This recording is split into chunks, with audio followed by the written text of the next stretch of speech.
करणाऱ्या विद्यार्थ्यांवर केंद्र सरकारच्या पोलिसांनी आणि भाडोत्री गुंडाने जो भ्याड हल्ला केलेला आहे, जो लाठी हल्ला केलेला आहे, या हल्ल्यामध्ये अनेक विद्यार्थी जखमी झालेले आहेत, घायल झालेले आहेत। त्याचा निषेध करण्यासाठी म्हणून आपण सर्वजण या ठिकाणी एकत्र जमलेलो आहोत।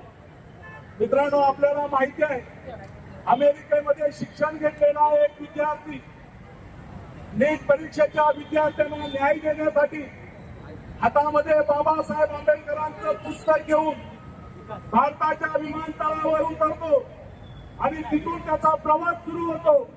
कुणाला वाटतं पोलीस त्याला आतमध्ये टाकतील, कुणाला वाटतं पोलीस तिथूनच माझ्या अमेरिकेला पाठवतील, परंतु आज या ठिकाणी सांगायला आनंद वाटतो की एका मराठी पोरानं दिल्लीचे तख्त हलवलेले आहेत आणि दिल्लीचे तख्त दाखवतो महाराष्ट्र माझा असं जे म्हटलं जातं ते एका मराठी तरुणाला या ठिकाणी सिद्ध करून दाखवलेलं आहे। मित्रांनो, 15